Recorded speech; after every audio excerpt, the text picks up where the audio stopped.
Last year, I went on a business trip to Tokyo, Japan. The company put me up in a five-star hotel, the Marode International.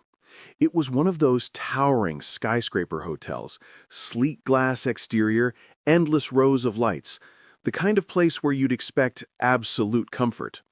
After wrapping up my meetings, my client invited me out for drinks.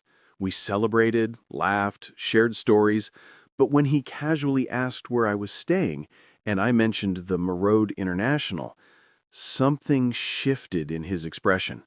His face stiffened, eyes uneasy. He forced a smile, but didn't press further. It was strange, but I brushed it off. Later that night, closer to 2 a.m., I returned to the hotel. The streets were quiet, neon lights flickering in the drizzle. Inside, the lobby was nearly deserted.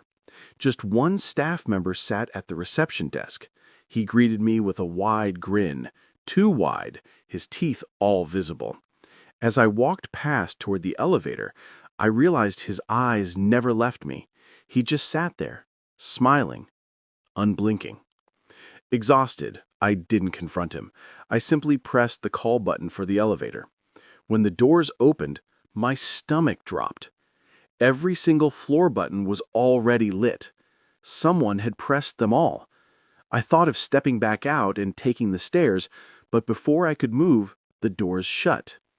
I sighed, too tired to care. My room was on the 10th floor, so I decided to endure the slow ride. The elevator began to climb, stopping at each floor. First, second, third. The empty hallways blurred by as the doors opened and shut again and again. Finally, we passed the 9th floor. My hand hovered near the 10, but instead of stopping, the elevator kept going and chimed at the 11th. My confusion turned into dread. There was no 11th floor. Or there wasn't supposed to be. Yet the doors slid open, revealing a dark, silent corridor. The walls were bare, paint peeling, fluorescent lights humming weakly, and at the far end of the hallway stood a figure, a woman, perfectly still. Her long, tangled hair draped across her face. She didn't move, yet somehow I felt her watching me. My breath caught. I slammed the close button over and over, but the doors refused to shut. Then I blinked, and she was right in front of me. Her face lifted slowly. Pitch-black eyes stared into mine. Blood ran down her forehead. Her nails, broken and dirty, scraped the elevator door as she leaned closer.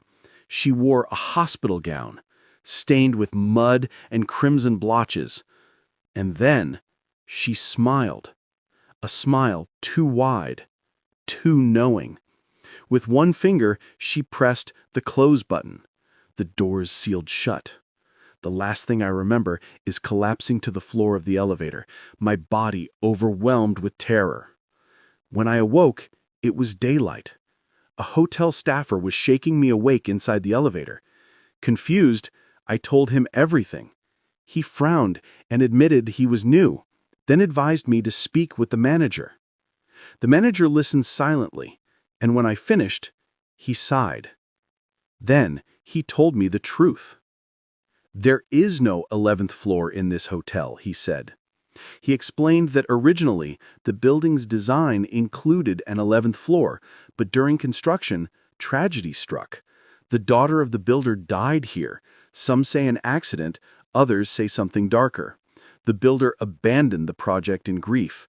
Each attempt to finish the floor ended in disaster. Sudden deaths, family tragedies, unexplained accidents.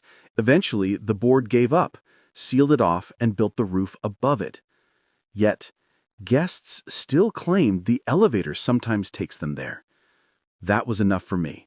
I checked out immediately and booked an early flight home. Even now, I avoid five-star hotels because I know what I saw.